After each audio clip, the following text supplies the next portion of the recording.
नमस्कार दोस्तों, आप देख रहे हैं टर्न ऑन न्यूज़। मैं आपका होस्ट एंड दोस्त मोहित खरोटिया। आज है 24 अक्टूबर 2020। तो चलिए शुरुआत करते हैं हिमाचल की ताज़ा तरीन खबरों से। सबसे पहले चैनल को सब्सक्राइब करना ना भूलें और बेल आइकन प्रेस कर दें ताकि हर नई से नई नोटिफिकेशन आप तक जल्द से जल्द पहुंच सके। तो आज की बड़ी खबर, किन्नौर में 10 मकान राख, लाखों का नुकसान। जिला के पूर्वनी गांव में शुक्रवार को हुए भीषण अग्निकांड में 10 घर राख के ढेर में बदल गए। हालांकि आग लगने की जानकारी मिलते ही सभी ग्रामीण आग बुझाने के हर संभव प्रयास करते रहे, लेकिन कई मकान लकड़ी के होने के कारण मामला बिगड़ गया। इसी दौरान नवनिर्मित देव मंदिर को भी काफ़ी नुकसान हुआ है। हालांकि ग्रामीण ने अथक प्रयासों से मंदिर को काफ़ी हद तक बचा लिया गया। आग लगने के कारणों का फिलहाल पता नहीं चल पाया है। नुकसान का प्रारंभिक अनुमान कई लाखों में बताया जा रहा है। घटना के वक्त कई ग्रामीण खेतीबाड़ी के कार्य को लेकर घरों से में नहीं थे। ऐसे कई परिवार अपने घर का कोई भी सामान नहीं बचा पाए। पूर्वनी गांव में लगी इस आग पर काबू पाने के लिए रिकांगपिओ से दमकल विभाग ने 2 वाहनों सहित होमगार्ड के जवान भी घटनास्थल पर पहुंचे थे। उपायुक्त किन्नौर गोपाल चंद ने जिला में वरिष्ठ अधिकारियों सहित मौके पर पहुंचकर राहत एवं बचाव कार्यों का जायजा लिया। मंत्रिमंडल की बैठक में कोविड सुविधाओं पर चर्चा। कैबिनेट की बैठक में मंगलवार को सरकार कोविड की सुविधाओं की समीक्षा करेगी। स्वास्थ्य मंत्री इस संबंध में अपनी रिपोर्ट देंगे, जिस पर आगे कई अहम फैसले लिए जाएंगे। प्रदेश की कोविड-19 के टेस्ट की संख्या को लेकर एक मामला है। यहां पर 3000 टेस्ट किए जा रहे हैं, जिनकी संख्या को बढ़ाया जाना है। इस संख्या को कैसे बढ़ाएंगे, इसकी रणनीति बनेगी। अभी तक सरकारी अस्पतालों में कोरोना का टेस्ट लिया जा रहा है और कुछ निजी संस्थान भी यह अनुमति मांग रहे हैं। जनवरी फरवरी में छुट्टियां नहीं। प्रदेश में शीतकालीन स्कूलों में जनवरी फरवरी में इस बार अवकाश नहीं होंगे। अगर इससे पहले स्कूलों में छात्रों की कक्षाएं शुरू हो जाती हैं तो ऐसे में नियमित कक्षाएं सर्दियों में लगेंगी। हालांकि ऊपरी क्षेत्रों में अगर बर्फबारी ज़्यादा होती है तो ऐसे में जिला प्रशासन को कुछ दिन स्कूल बंद रखने का अधिकार दिया जाएगा। फिलहाल शिक्षा विभाग के शैक्षणिक दिनों का पूरा को करने के लिए यह फैसला लिया गया है। हालांकि इस पर सरकार की अंतिम मंजूरी शिक्षा विभाग से लेना बाकी है। ऐसे में यह तो साफ है कि कोरोना संकट के चलते इस बार स्कूलों में होने वाली सर्दियों की छुट्टियां नहीं होंगी। ऑनलाइन शिक्षा चल तो रही है, लेकिन ये छात्रों की कितनी समझ में आ रही है, ये बड़ा सवाल है। फिलहाल यह तो तय है कि छात्रों की एक बार अगर स्कूलों में नियमित कक्षाएं शुरू होगी तो ऐसे में अवकाश में कटौती करनी ही होगी। 15 नवंबर से पहले पहुंचेगी चुनाव सामग्री। जनजातीय क्षेत्रों में शहरी निकाय व पंचायती राज चुनाव के लिए चुनाव सामग्री 15 नवंबर से पहले भेज दी जाएगी। राज्य चुनाव आयोग ने इस संबंध में निर्देश दिए हैं, जिन्होंने साफ किया है कि केलंग व उदयपुर ब्लॉक को छोड़कर शेष कबायली क्षेत्रों में चुनाव सामग्री बर्फबारी से पहले उपलब्ध करवाई दी। यदि यही वजह है कि मैसूर से मंगवाई जा रही अमिट स्याही की खेप भी जल्द मांग ली गई है। वहाँ से स्याही की 1000 शीशियाँ 15 नवंबर से पहले देने को कहा है, ताकि उसे भी चुनाव सामग्री के साथ भेज दिया जाए। चुनाव के लिए बैलेट पेपर भी इन क्षेत्रों में पहले ही भेज दिए जाएंगे। SC/ST को बड़ी राहत के आसार। प्रदेश में अनुसूचित जाति व जनजाति वर्गों के उन लोगों को राहत मिल सकती है जिन्होंने SC/ST निगम में कर्ज ले रखे हैं और अब तक उनके मामले सेटल नहीं हो सके हैं। राज्य सरकार ने इन लोगों को फरियाद पर बजट में घोषणा की है कि इनके मामलों को एक मुश्त राहत देकर सुलझा दिया जाएगा। सालों से ये लोग राहत का इंतजार कर रहे हैं, क्योंकि इनके लोन केसेस में विवाद हैं। कुछ ऐसे लोग भी हैं जिन्होंने लोन चुकता कर दिए हैं, इस पर ब्याज भी दिया है, मगर अब तक इनको NOC नहीं मिल सकी। ऐसे वित्तीय विवाद अनसुलझे हैं जिनको सुलझाया जाना है, जिनके लिए सरकार ने वन टाइम सेटलमेंट का वादा कर दिएगा।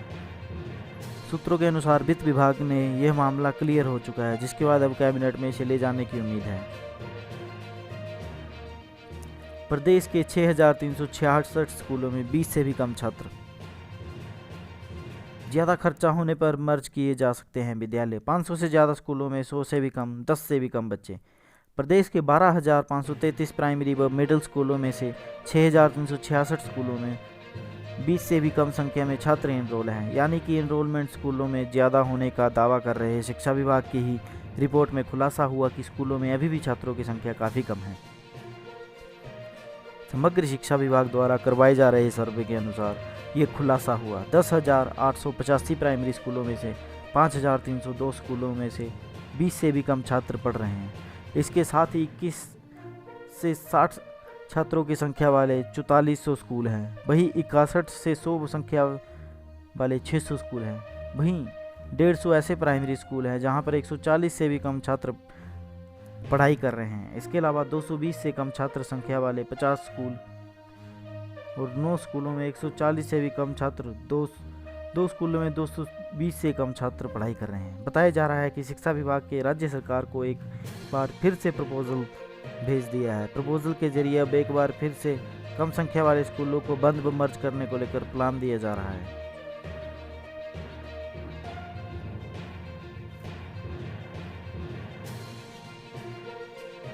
सोभद्रा की लहरों पर लगेगी लगाम। परिस्थितियां अनुकूल रही तो ब्यास नदी में समाहित होने वाला सोमभद्रा नदी का हिस्सा भी लापरवाही से तबाही मचाता हुआ आगे नहीं बढ़ पाएगा। ब्यास नदी में समाहित होने वाली सोमभद्रा नदी का हिमाचल सीमा तक के हिस्से के तटीकरण के साथ इसकी सहायक 10 खड्डों के तटीकरण का मार्ग भी शीघ्र प्रशस्त होने वाला है। जल शक्ति विभाग ने करीब 278 करोड़ रुपए की विस्तृत परियोजना रिपोर्ट तैयार कर बाढ़ प्रबंधन बॉर्डर एरिया प्रोजेक्ट के तहत केंद्रीय जल मंत्रालय को प्रेषित कर दी है। उम्मीद जताई जा रही है कि केंद्र सरकार इस परियोजना को शीघ्र अनुमति प्रदान करने के लिए बजट जारी कर सकती है। जिला ऊना के लिए सोमभद्रा नदी विनाश का सबब कही जाती है।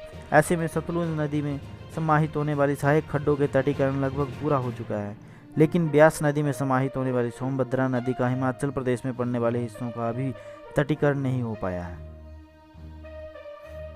वन्य प्राणियों को बचाने वाले नवाजे। हिमाचल प्रदेश वन विभाग एवं संयुक्त राष्ट्र विभाग विकास कार्यक्रम द्वारा अंतर्राष्ट्रीय स्नो लेपर्ड डे संयुक्त रूप से पांगी में मनाया गया।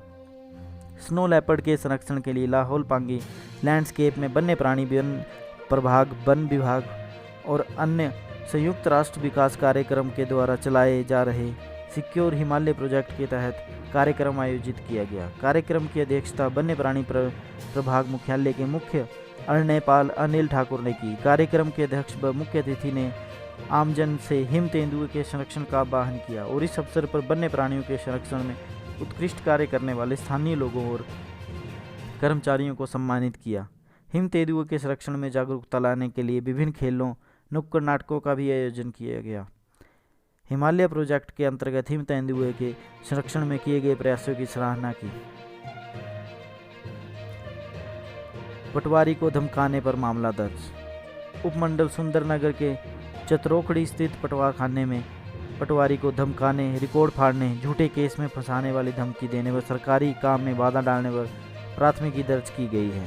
रिपोर्ट में पटवारी नीलमणि ने कहा कि 21 अक्टूबर को पटवार खाने में हरिपुर निवासी विनोद ठाकुर आया और उसने हिमाचली प्रमाण पत्र बनाने के लिए आवश्यक सारी जानकारी हासिल की। इसके बाद वह 22 अक्टूबर को दोबारा पटवार खाने में आकर हिमाचल प्रमाण पत्र बनाने को कहने लगा। पटवारी ने उसे समझाया कि आजकल प्रमाण पत्र ऑनलाइन बनते हैं, वह तहसीलदार को इसके लिए ऑनलाइन आवेदन करे। यह सुनकर दुर्व्यवहार करने लगा और उसने वहाँ रखा रिकॉर्ड भी फाड़ दिया। वहीं पटवारी ने उसने झूठे केस में फंसाने की धमकी दी। पटवारी ने तहसीलदार के माध्यम से विभाग में सुरक्षा और आरोपी के खिलाफ सख्त कार्यवाही की मांग की है। थाना प्रभारी कमलकांत ने बताया, पुलिस ने धारा 353A और 506 भारतीय दंड संहिता केस दर्ज शुरू कर जांच कर दी। वीकेंड पर कम ही आएंगे सैलानी। हिमाचल के पर्यटन स्थलों में इस वीकेंड पर भी सैलानियों की चहल पहल कम ही हो सकती है। वीकेंड के लिए कम संख्या में सैलानियों ने होटलों पर एडवांस बुकिंग करवाई है। ऐसे में वीकेंड पर बेहतर कारोबार होने की उम्मीद लगाए बैठे कारोबारियों के हाथ निराशा लग सकती है। Tourism industry stakeholder association की माने तो वीकेंड के लिए अभी तक होटलों में केवल 15 से 20% एडवांस बुकिंग आई है। ऐसी बुकिंग की जा रही है। ऐसे में इस वीकेंड पर प्रदेश के कम ही पर्यटन कारोबार होने की संभावना जताई जा रही है। उल्लेखनीय है कि वीकेंड पर प्रदेश में पर्यटन कारोबार पटरी पर लौट गया था। बीते वीकेंड पर को छोड़ उससे कई सप्ताह में आखिर सैलानियों पर अच्छी खासी आमद शुरू हो गई थी। वीकेंड पर होटलों में ऑक्यूपेंसी 80 से 90% तक पहुंच गई थी। प्रदेश के बड़े होटल की ऑक्यूपेंसी 100% फीसदी तक रही। हिमाचल में और कम पाने लगी रातें। हिमाचल प्रदेश की रातें और सर्द हो गई हैं। बीते 24 घंटों के दौरान न्यूनतम तापमान में फिर से गिरावट आने से पहाड़ों के साथ मैदानी इलाकों में रात के समय ठंड का प्रकोप बढ़ गया है। केलंग का पारा लुढ़क कर 1.1 डिग्री तक पहुंच गया और इसके अलावा कल्पा में 3.8 व मनाली का तापमान लुढ़क कर 5.4 डिग्री तक पहुंच गया। हालांकि मौसम विभाग द्वारा राज्य में 29 अक्टूबर तक मौसम साफ बना रहने का पूर्वानुमान लगाया गया है, मगर इस दौरान तापमान में गिरावट आने की संभावना भी जताई जा रही है। प्रदेश के अधिकतर क्षेत्रों में शुक्रवार को मौसम साफ बना रहेगा।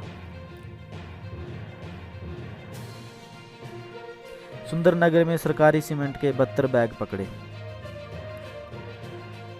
सुंदरनगर में सरकारी सीमेंट के 72 बैग बरामद किए गए। पुलिस ने मामला आईपीसी धारा 379 के तहत मामला दर्ज कर लिया है। पुलिस के अनुसार विशेष जांच इकाई मंडी के इंस्पेक्टर मनोज बालिया शुक्रवार को जब पुलिस कर्मचारियों के साथ गश्त पर थे तो एक व्यक्ति ने गौशाला की तलाशी लेने पर कब्जे से 74 बैग सरकारी सीमेंट के बरामद किए। एसपी शालिनी अग्निहोत्री ने मामले की पुष्टि करते हुए बताया कि पुलिस ने मामला दर्ज कर लिया है, मामले की छानबीन शुरू कर दी है। उन्होंने बताया कि जिस व्यक्ति को गौशाला में यह सरकारी सीमेंट की बोरियां बरामद हुई हैं उसे पहचान पप्पू राम पुत्र जवाहर निवासी भोर के रूप में हुई है। तो धन्यवाद दोस्तों, ये थी आज 24 अक्टूबर 2020 की कुछ खबरें।